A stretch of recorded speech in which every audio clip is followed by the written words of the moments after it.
Hey everyone, we're here with a classic episode. It's just me for the moment, for reasons. I'm sure you guys understand that the three of us do strange things sometimes, and, the guys are out there doing their thing. So I just want to let you know about this episode. This one is rough. Not going to lie. Just be aware of what you're going into. It's about the Catholic Church. It's about child abuse, and it's about the history of it. Tough episode to make back in 2016 when we made it, and it's going to be tough to listen to it again now, but hey, it's important. So I'm glad we're diving in together. Let's do that now. And guys, hey, past guys, take it away. From UFOs to psychic powers and government conspiracies, history is riddled with unexplained events. You can turn back now or learn the stuff they don't want you to know.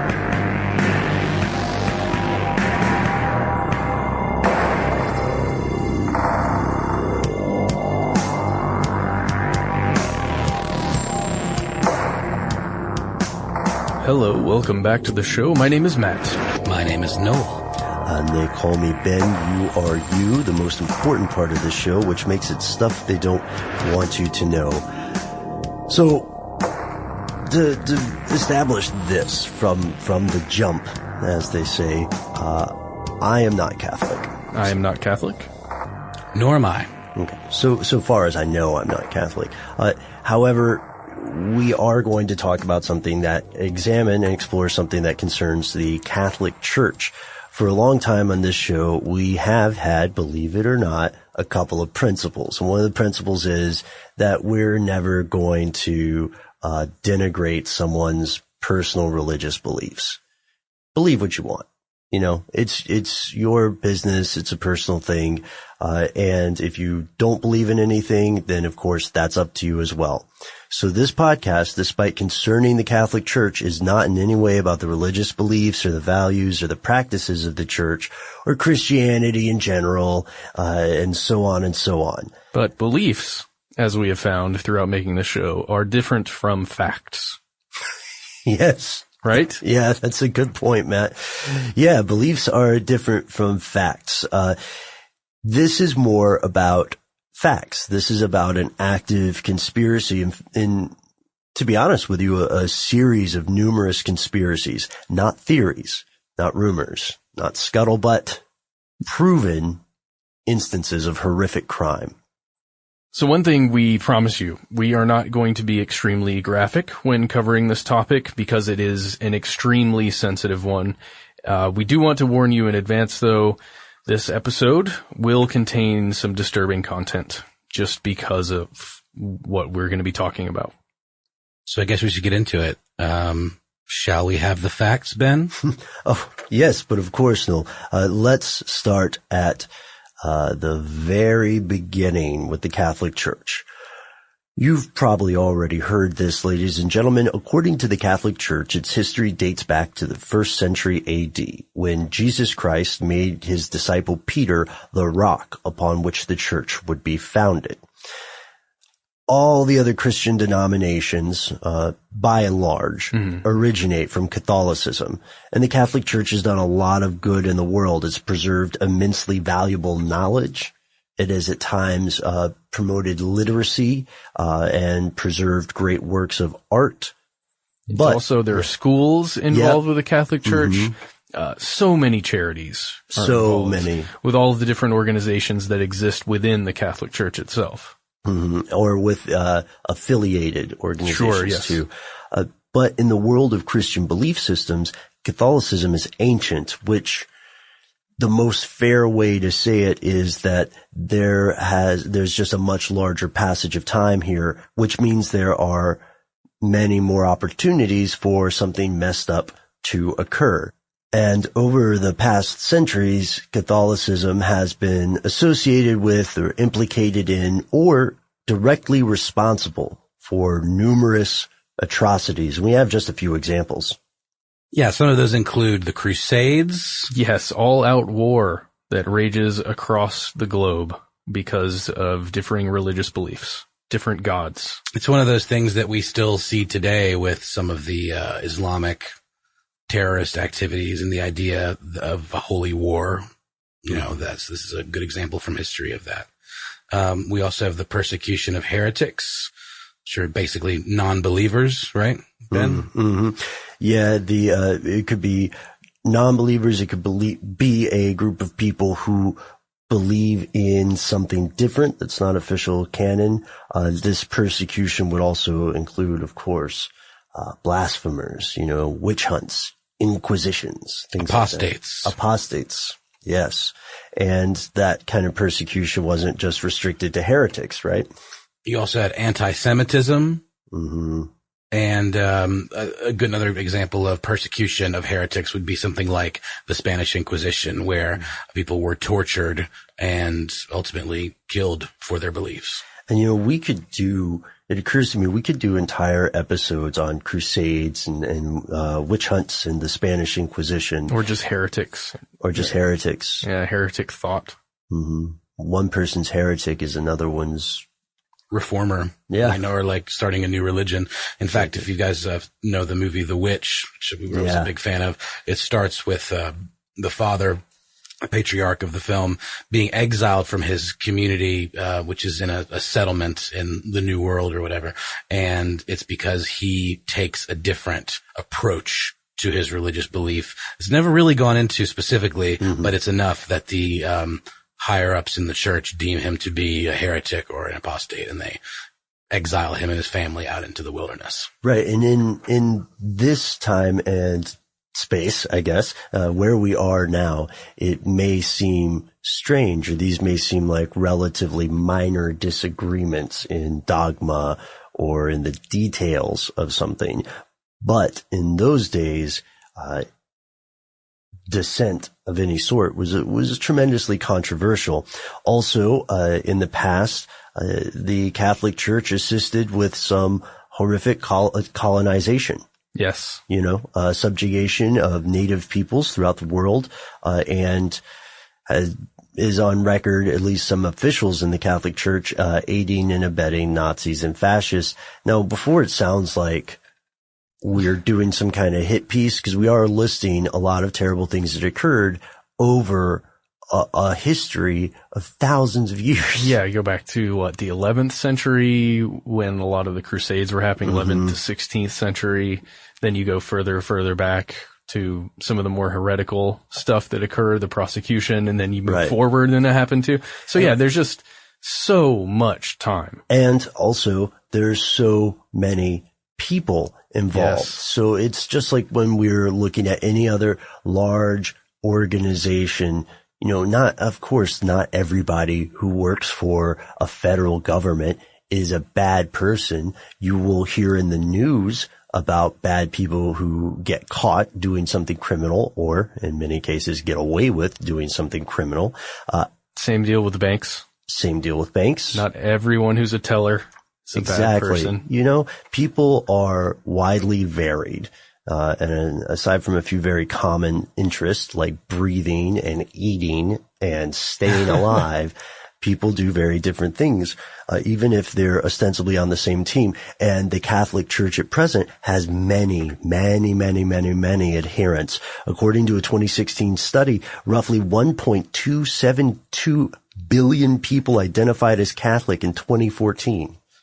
And there are, how many billion people? 7 point something billion people on the globe right now? Yeah, that number is about 17% of the overall population of the world. And and the population of the world is still growing. It's going to be different by the time this show's over. A lot of Catholics. Yeah. A lot of Catholics. 7.4, by the way, global population. We've got the largest concentration of Catholics in Brazil, Mexico, the Philippines, the United States, of course, which are also the wealthiest of the Catholics. It's the wealthiest arm of the church, and also Italy. And Italy makes sense to be on there, Philippines being on that list was surprising to me, Ben. That's an interesting story, and a lot of people in the West aren't too aware of the colonization of the Philippines and just how long it lasted and the countries that participated in it, but due in part to the Spanish occupation and colonization of the Philippines. It is the largest Catholic country in that part of the world. Gotcha. And when we talk about the Catholic Church, okay, we've talked about how strong it is in terms of people power, population, right? They have a lot of people. But the Catholic Church also has a lot of money, dollars, euros. There's probably a stash of Ben bucks in there somewhere. Their financial statistics are very, very interesting. So yeah, if you think about that number of people donating money every year, perhaps every week or just every month, however you do it personally, that amount of money going to a church over that time span, holy mackerel. That's Scrooge McDuck level of wealth right there. Sorry, I'm not trying to, I know that's silly, but I mean, really, it's hard to fathom the amount of money that is cycled through. I don't know. I could picture some, high level, Catholic clergy swimming around in huge vaults of gold coins. I feel like that's not something you would want to do. Well, you know what's weird? Yeah, it's very dangerous to try that. Well, they have those big hats. It's thick and... Oh, yeah. We've thought too much about swimming around in a pile of coins, which I would never do just because touching that much metal would be weird. But you're right. At some, we do know that people are ultimately fallible, no matter what your position is in the world. So there is a widely documented history of very corrupt people being church officials. And did one swim through money? You know what? Honestly, Noel, I don't know. I'm not going to say definitely not. I'm not going to say I do know, but I wouldn't be as surprised as I wish I would be. That's probably the best way to say it. It scares me whenever you're surprised, Ben. Really? It really means something serious is going down. Did you see me lose my mind? We're off air because I found out it was National Sandwich Day. Well, you're very passionate about sandwiches. A man's got to have a code. Hey, and the Cubs just won the World Series, you guys. That surprised me. It surprised a lot of people. Matt, your gambling problem. Well, it's not a problem. You're really good at it. Yeah, ever since our episode on sports fixing, and as soon as they hit Game 6, I went, uh-oh, you guys, what is going on here? Mm-hmm. Then they were like, oh, we got to go to Game 7, and all the alarms were going off. I was like, oh, I need to get Brian Toohey on the phone right now and figure out who I need to bet on. Yeah, you've made some powerful friends and powerful enemies with your newfound role as a gambling tycoon. And the unfortunate news that Noel and I have for you, Matt, is no matter how successful you become at gambling, you will probably never have as much money as the Catholic Church. Well, that's not what the guy told me, so I don't know. I'm going to take his word for it for now, but I appreciate it. Which is certainly something to aspire to, because as we've discussed already, the Catholic Church does have quite a bit of money. We found this quote from Wired magazine that Pope Francis is not just the spiritual leader of one of the world's major religions. He's also the head of what's probably the wealthiest institution in the entire world. And that sounds like a big claim, but we have to consider again, this is an ancient organization. The time span involved alone gave it more opportunities to accumulate wealth. And we don't actually know how financially powerful this institution is.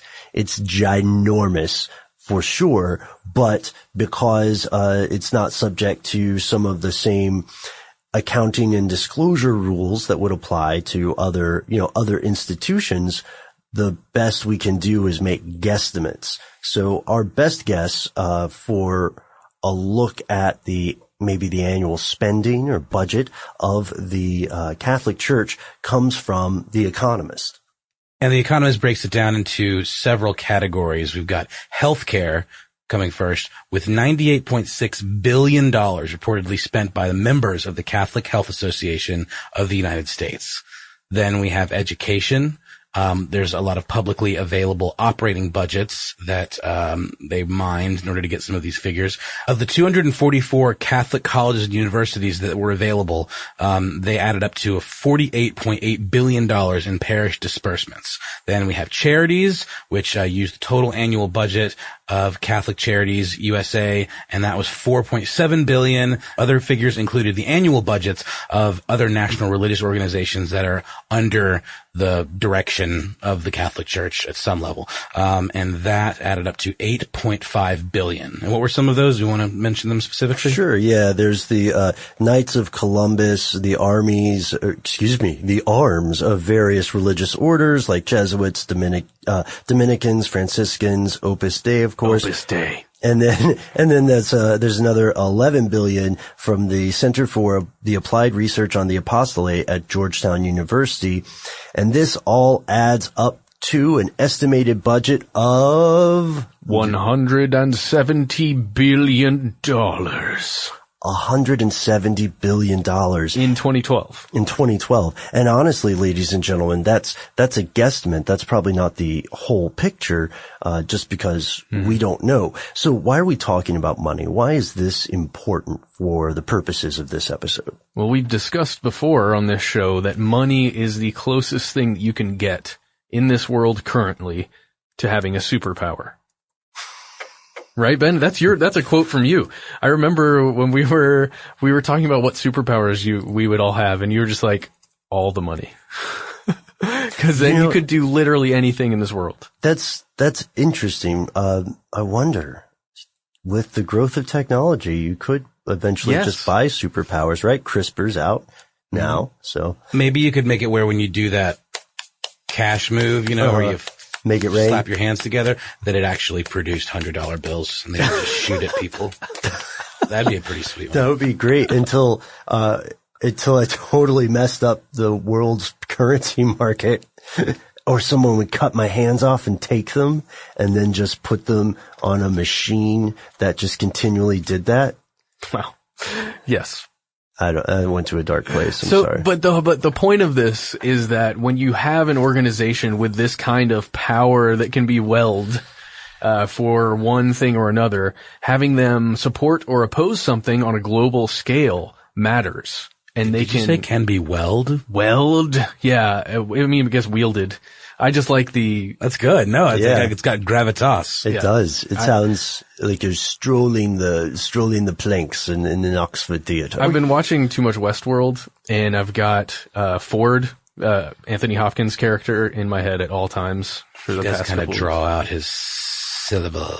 Yeah. Quite nicely. We're getting in the weeds here, guys, but it's true. Money equals power, and it affords certain individuals that control it, let's call it privileges, shall we say? Sure, yeah. Having the support or opposition of something can make a tremendous difference in world affairs.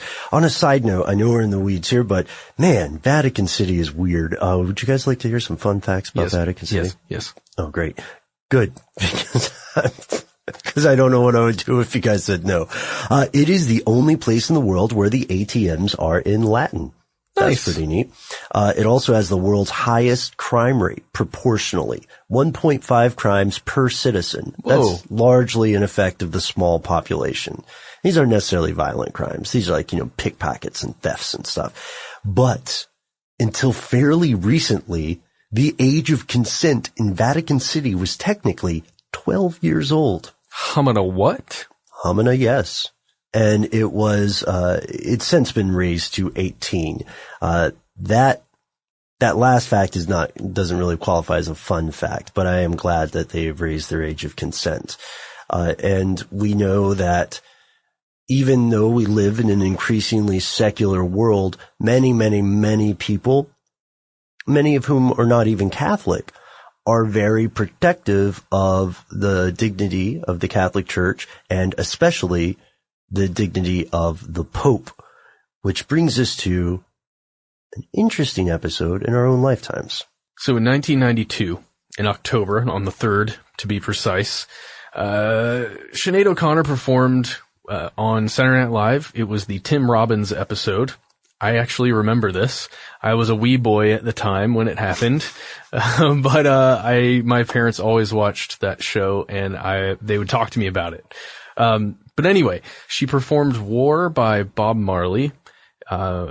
She did it alone on stage, did it a cappella, and during rehearsals, she was going to tear up a picture of, I think a child who'd been abused. Essentially, the idea is that this child is starving, and I forget exactly everything that was happening around it, but it made sense to the producers of Saturday Night Live that she would do that, and that was the plan. Well, when they went to live, she pulled out a picture of the Pope, and she tore it up, and she said, "Fight the real enemy." And the producers, the audience, it's happening live in downtown New York. Everyone was aghast. Yeah, to say the least. Yes. Everyone was just stunned, essentially. That's what my understanding of it was. Yeah. Because it's not something you do. There was a massive backlash. People went bonkers in a very, very bad way. And I can only imagine the amount of phone calls, mail that Saturday Night Live received about that, and the network that owns them. By way of apology, when Joe Pesci hosted Saturday Night Live, he had the photograph taped back together, presented it on air, wild applause from people, and then said, he would have, I can't remember his exact phrase.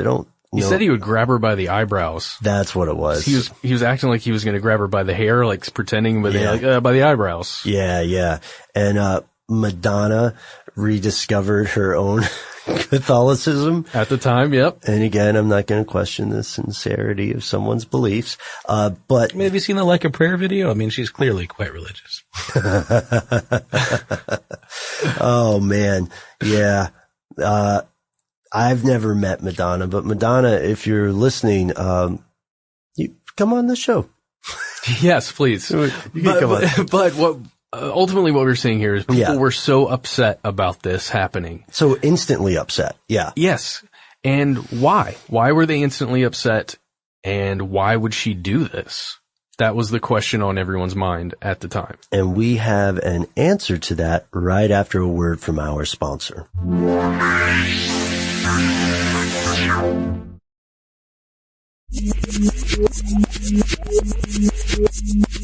And we're back with the answer that we had mentioned at the top of the show. Sinead O'Connor was not just being some sort of precious performance artist.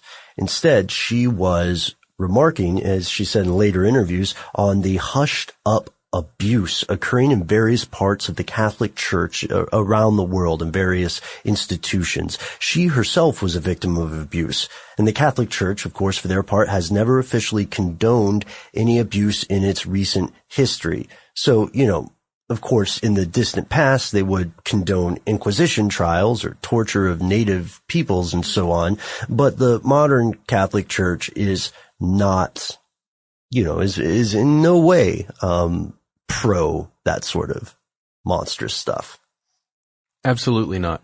However, not only has there been a proven epidemic of child abuse within the Catholic Church, we're talking children of all ages, primarily boys, but there's also no telling how far back this abuse has gone, where it originated, or to what degree it occurred, or how often it occurs today, right now, as we're making this podcast.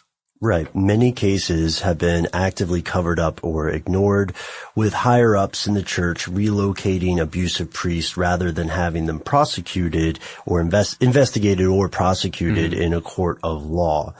In the United States, this phenomenon gained attention in the mid-'80s. In 1985, a fellow named Father Gilbert Gothe of Lafayette, Louisiana, pled guilty to abusing at least 11 boys over his time in the area. There's a piece here from Minnesota Public Radio. It goes into detail about this. It's villainous. I just want to warn you before you hear this, ladies and gentlemen. The priest took boys on camping trips and invited them for sleepovers in the rectory. He claimed old practices for altar boys every day at 6 a.m. and encouraged parents to let their boys spend the night.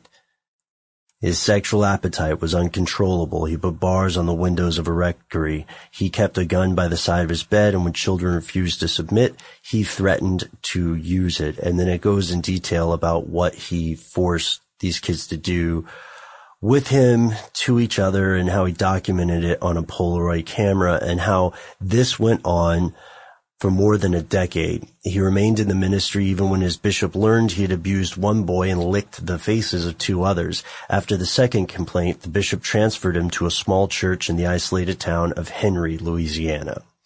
And finally, in 1983, a boy told his father, Wayne Segrera, about this. Segrera reported it to the diocese. The bishop sent the father away for psychological treatment and offered 9 families confidential settlements of more than $4 million. The reason we know about this is because one family refused to settle and they went public.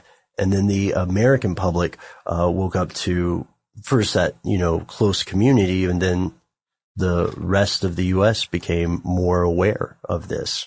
Yeah, he ended up getting charged with several cases, got a sentence of 20 years. Then he got out in 9 years for good behavior. Then he went back for another case of abuse for a few more years, then was released again. This is an interesting, messed up case. If you want to learn more about it, feel free. I would not recommend it, but go for it. So documentation from the time also showed that the church was supposedly concerned of a possible, quote, domino effect occurring. And Reverend Thomas Doyle, who was a canon lawyer, wondered how far the scandal went, which is, part of the question that we're asking today. Was this an isolated case? Was it more widespread? Eventually, he became more and more concerned that the resulting revelations could, in fact, bring down the Catholic Church in the United States. Then he teamed up with Father Gothe's defense lawyer, a fellow named Ray Moten, and they created a confidential report, it was confidential at the time, called The Problem of Sexual Molestation by Roman Catholic Clergy. It warned that hundreds of priests might be abusing children and that the lawsuits and settlements could cost the U.S. Catholic Church $1 billion in 10 years. Today, this formerly confidential document is available online. If you Google the title, you will find it. So they worked on this. They presented it to the church authorities, and apparently it was ignored. In fact, Doyle believes his career was ruined because of his push for the church to confront the brewing abuse scandals. So let's talk a little bit about the percentage of people that would be doing this stuff. A survey of the 10 largest U.S. dioceses found 234 priests from a total of 25,616 in those dioceses have had allegations of sexual abuse made against them in the last 50 years. Whoa. Yeah, the report doesn't say how many of these were proven versus how many were allegations. So we do know a couple things. This means that it's by no means, again, something involving every member of the church, nor is it in any way indicating that every clergy member even knew about the situation. Like, it's completely possible that people just are in a situation where they saw that kind of behavior from a clergy member. Yeah, because that's that is a small percentage of the priests. And the vast majority, whether it's Christianity, whether it's Buddhism, regardless of the religion, the vast majority of people who choose to dedicate their life to religious contemplation or religious service are obviously kinder people in many ways than the average bear, you know what I mean? Than the average Berenstein. I was trying to do a Mandela effect joke, and I just don't think it worked. No, you did. You did it. Is it Berenstain? Is it Berenstein? I don't even know anymore. Stain, but I don't know. So the next question, and one that people have spent a lot of time exploring, is what causes this phenomenon? Because it's real. It's apparently been something that happens in multiple countries, multiple situations, multiple places, multiple socioeconomic backgrounds. So what's the cause? Well, according to Lori Goodstein, who wrote for the New York Times, that there are several contributing factors, and the first one is that it's just a matter of sheer numbers. Catholics make up about a quarter of the U.S. population, like we talked about earlier. They're the largest single religious denomination that exists. Mm-hmm. And second, the church keeps extensive documentation, meaning they're going to have, or at least they're more likely to have, some kind of paper trail that you can follow. Yeah. And third, Goodstein believes factors involving the nature of the priesthood itself may actually contribute to this abuse epidemic. And within this one, you have to know that priests have this exalted position. There is this thing called, Ben, you might have to say this for me, but I'm going to say it, in persona Christi. Right. Essentially, the argument being that for true believers, this is one of the ultimate authority figures. This is your direct line to God.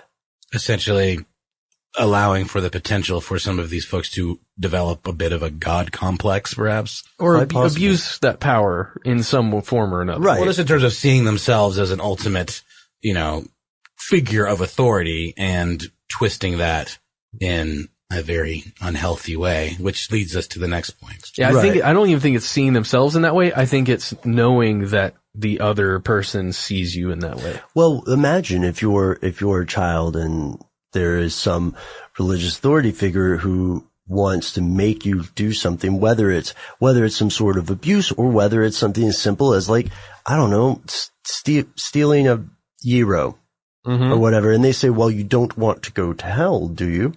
No, that's my favorite sandwich, and yeah, I'll do that for you. Good and go to heaven, etc. So there's a very unequal power ratio there, or authority ratio, and unfortunately, certain diseased individuals use that. Goodstein also points out that there are celibacy requirements, and that the priesthood is all male, and some of her colleagues who have looked into this have cited those two things in particular as factors, which I think is understandable, that would contribute to something. But, we also have to note, as she does, that this sort of abuse occurs in institutions that have married clergy, and it happens in other religions, and it happens in just non-religious family structures. It's a very, very different lifestyle, and you are in a position of authority in that kind of service, but you're also answerable to this gigantic organizational hierarchy. You know what I mean? You're very much living within a system, and living within a system is not a bad thing. Everybody lives in some sort of system. The most anarchist person alive, if you're listening right now, you live in an ecosystem. And like the laws of gravity still govern you. I'm sorry, man. Nah, man. Nah, don't believe it. So there's another thing. So these are factors that are pretty strong factors, I would argue. And I know that Goodstein doesn't completely agree with all of those, especially when it talks about the structure lending itself to it. But we do know that regardless of the cause, there have been difficulties in prosecuting these events. I think before we get into this final wrap up, we should have one more quick sponsor break.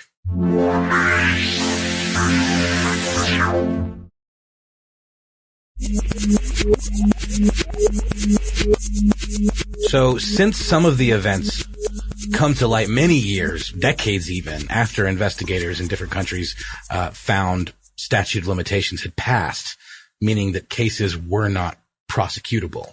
Right. Yeah, someone comes forward in the 1990s about something that happened in the 50s.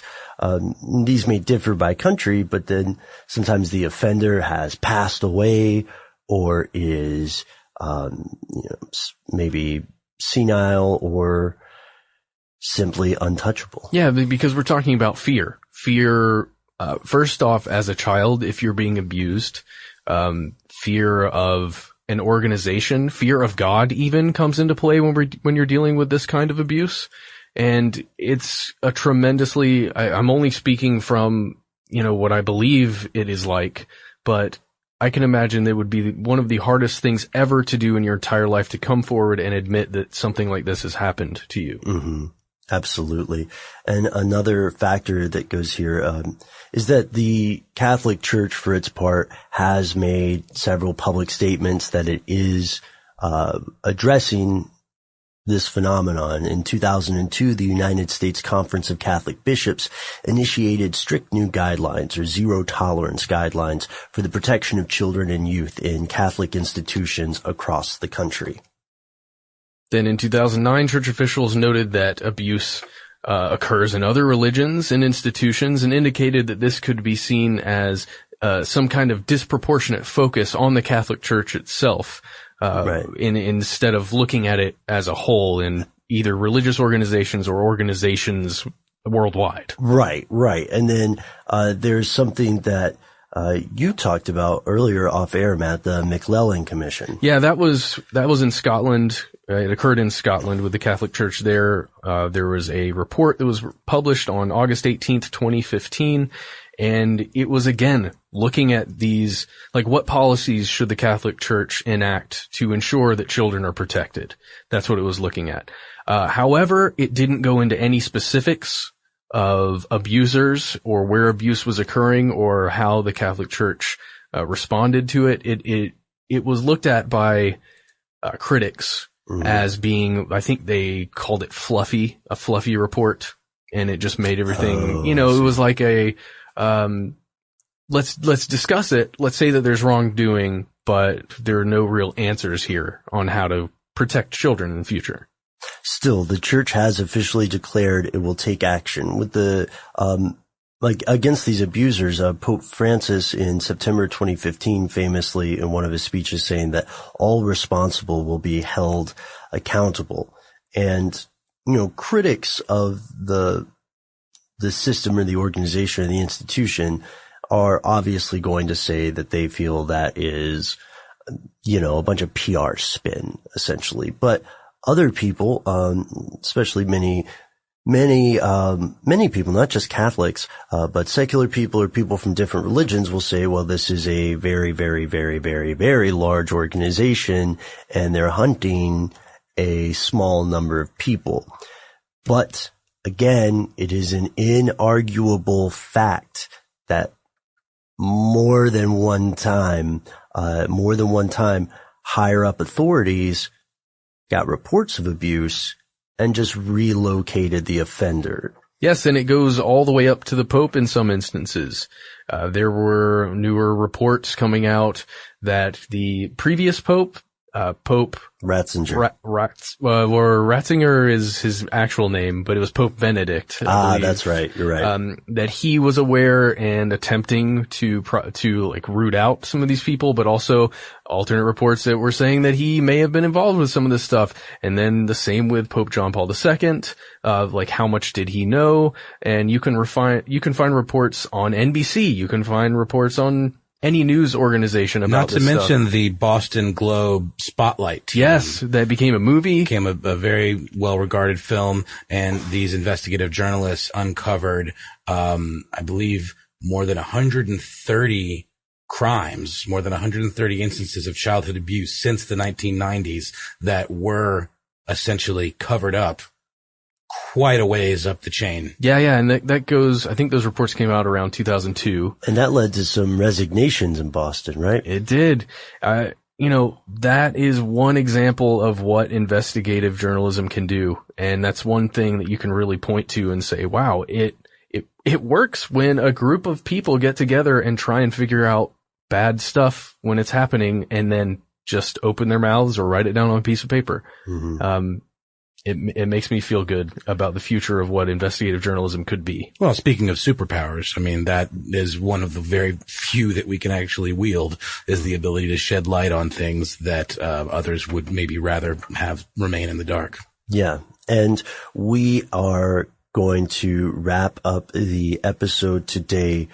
We hope that this has been valuable information. Again, this is not by any means a conspiracy theory. It has tragically been proven true. And at this point, we don't know how far back this stuff goes, to what degree various people were complicit. And of course, as we've taken pains to say several times, we're talking about the bad guys. We're not talking about all people who are Catholic or anything like that. Or priests or, anything. And as you guys know, this is a serious thing, though it might sound strange to some listeners. As you guys know, I spent a lot of time when I was younger hanging out at a monastery, and it was awesome, actually. But there's one very, very, very important thing that we want to emphasize for anyone who is listening to this, and has concerns. Although it can always feel like you are alone or isolated or trapped, you are not. There are people who have dedicated their lives to helping you or a loved one who's in an abusive situation. You know, whether that's something involving the cases we're talking about now, or whether that's something like domestic violence.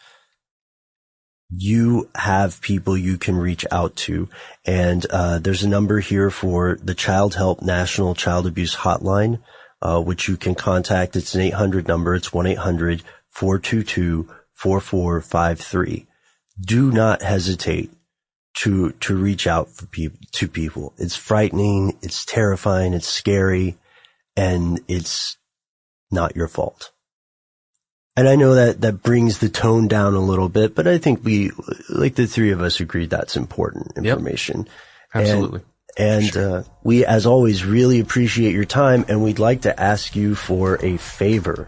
If you're inclined to social media and interneting, as so many people are, why not drop by and give us a visit, a like, a subscribe on Facebook, Twitter, or YouTube. You could also, if you're feeling charitable, give us a review on our iTunes page or wherever you listen to podcasts. You should note there that there is a video feed and an audio feed for this show. And if you put a review, make sure you put it on the audio one. Because we're getting reviews on the video feed for this show. All right. And that's the end of this classic episode. If you have any thoughts or questions about this episode, you can get into contact with us in a number of different ways. One of the best is to give us a call. Our number is 1-833-STDWYTK. If you don't want to do that, you can send us a good old-fashioned email. We are conspiracy@iHeartRadio.com. Stuff They Don't Want You to Know is a production of iHeartRadio. For more podcasts from iHeartRadio, visit the iHeartRadio app, Apple Podcasts, or wherever you listen to your favorite shows.